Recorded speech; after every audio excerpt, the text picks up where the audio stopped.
Compañeros y compañeras, ¿cómo están? Buenas noches. Estamos terminando nuestra sesión 3 del curso. Entonces quería como hacer una pequeña síntesis de las ideas más importantes de las dos lecturas, o de las ideas que a mí me parecen fundamentales para continuar nuestro estudio del texto, ¿sí? Entonces, este video es una forma de que podamos tener un contacto más cercano, que no tenga que estar yo solamente escribiendo mensajes y ustedes también, sino que podamos interactuar de una manera más dinámica y que podamos vernos, o que por lo menos ustedes puedan verme el rostro, ¿no? Que haga más cercana la distancia. Entonces, hay algunos elementos clave que Sicré y Jean-Louis Ska señalan que son fundamentales para nuestro curso y para toda la carrera, en torno a cómo podemos comprender el texto bíblico. Y recordemos que estos son sugerencias de cómo podemos abordarlo, aunque nosotros en la institución los asumimos como elementos fundamentales de nuestro estudio bíblico, de nuestro quehacer en la universidad. El primer elemento es de índole teológico y tiene que ver con lo que Jean-Louis Ska llamaba una verdad sinfónica. Él usa esta metáfora para proponer que el texto bíblico habla con distintas voces, es una pluralidad de voces. ¿Esto por qué? Porque quiere contrastar la idea de que la Biblia es un solo testimonio de una sola visión de Dios, ¿no? Cuando las personas en las comunidades de fe citan, es que la palabra de Dios, que es que la Biblia dice, es que aquí y allá, se transmite la idea de un mensaje homogéneo. Y el texto bíblico no tiene nada de homogéneo. Es un discurso heterogéneo, polivalente, plural, polifónico, mejor dicho, más que polivalente, en el cual encontramos distintas perspectivas, ¿no? ¿Qué nos dice Ska? La Biblia se escribe a lo largo de 1000 años, se compone con distintas literaturas, tiene dichos, advertencias proféticas, explicaciones de los orígenes, lamentos, cantos, relatos antiguos. Y esta variedad de estrategias literarias y esta variedad de épocas en las que el texto se escribe explican un poco o ayudan a comprender por qué hay diferentes visiones teológicas de situaciones similares. Por ejemplo, está el tema de Moab, ¿no? Los moabitas. Deuteronomio 23:3 nos dice que los moabitas no van a poder entrar como pobladores de Israel hasta la 10ª generación. Por un lado tenemos esa perspectiva, pero por otro lado, el libro de Ruth nos presenta no solo una moabita que ingresa al pueblo de Dios, sino una moabita que se convierte en un modelo de seguidora de Yahvé, y aún más, una moabita tan especial o tan digna que se convierte en la abuela del rey más importante según la tradición, que es David. Por otro lado, por ejemplo, en 1 Samuel del 8 al 12 tenemos varios textos que muestran la pugna en torno a cómo comprender la monarquía. Para algunos es algo legítimo, algo que trae salvación al pueblo. En otros textos es un gesto que señala la desobediencia del pueblo con Yahvé.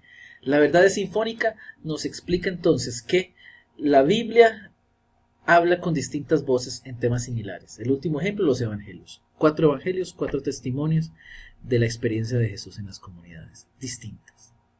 Bien, el segundo elemento de Ska es texto y contexto, ¿no? Ska toma el ejemplo del caso de Jericó, busca hacer una reconstrucción arqueológica, histórica, plantear que Jericó es una ciudad sumamente antigua de la tradición del entorno del pueblo de Israel, y que probablemente hay una memoria de Jericó que se toma en el texto y se utiliza para fines del pueblo de Israel, para reconstruir la memoria del pueblo, pero que si buscamos históricamente es muy difícil conectar a Israel con Jericó y especialmente con su destrucción. Entonces, en la noción de texto y contexto se busca plantear las distancias entre el relato, que es lo que se cuenta, y el suceso, que es lo que pudo haber pasado a nivel histórico. Entonces yo tengo un relato, que es el relato de Jericó, donde el pueblo de Israel toca las trompetas y los muros caen, y el evento histórico que pudo haber explicado el final de la ciudad de Jericó. Son dos cosas distintas. Entonces, ¿el texto busca respondernos aspectos meramente históricos? No. Vamos a darnos cuenta cuando estudiemos los textos históricos que la noción de historia es diferente en el mundo bíblico. La Torá habla con un lenguaje humano, ¿no? Ska nos dice una frase muy sencilla, su idea sobre esto. La Biblia no cae del cielo, ¿no? La Biblia es un producto del caminar del pueblo, entonces se escribe, es decir, es un producto del ser humano, distinta literatura, distintas problemáticas. Se nos habla entonces de la vida cotidiana. El ejemplo que nos da Ska con Eliseo y los jóvenes nos indica que la Biblia busca convertirse en un material pedagógico para el pueblo, más que un elemento histórico, más que algo que es abstraído de la realidad, y por ende, estando en la realidad, busca problematizar esas situaciones que eran importantes para el pueblo. Ska propone también ver el relato como el significado, ¿no?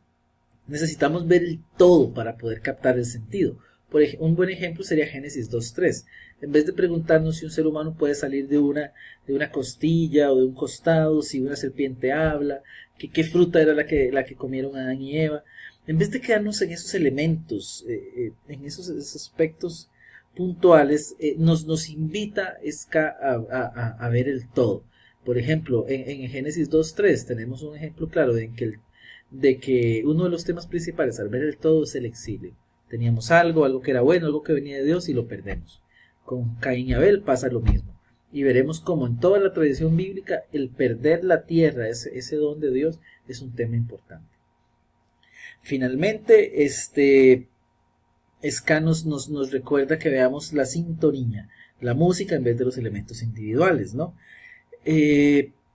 La Biblia se convierte para Ska en un texto que refleja el intento del pueblo de entender y entenderse, ¿no? Los textos exploran respuestas que buscan ayudar al pueblo a entender dónde está Dios, cómo explicar los eventos que están viviendo, ¿no? Esas son algunas de las ideas claves que Ska señala. Por otro lado, Sicre nos da unas informaciones generales.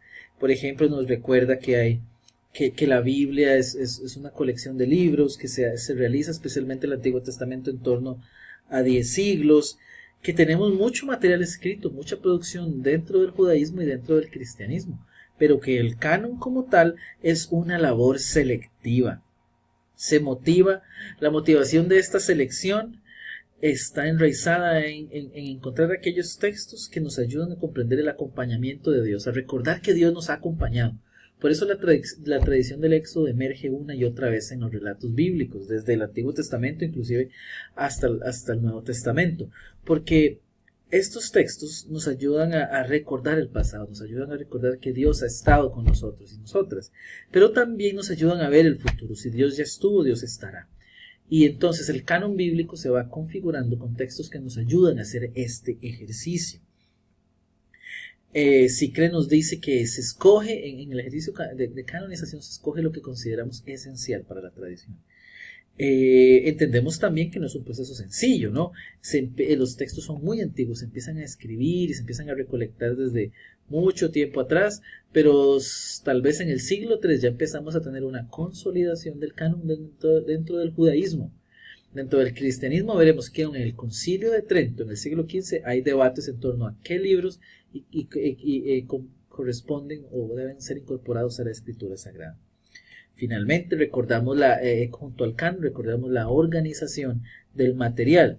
Por ejemplo, Sicre nos recuerda que hay diferentes formas de organizar los libros del Antiguo Testamento y nos deja las inquietudes de ver si lo organizamos en carácter literario, que es el tipo de material, escritos, poemas, sabiduría, textos proféticos, textos narrativas históricas, o por el otro lado más bien seguir algunos de los cánones, como por ejemplo el judío, que tenía su propia lógica de organización en términos teológicos. Este tema lo veremos cuando tomemos el tema del canon.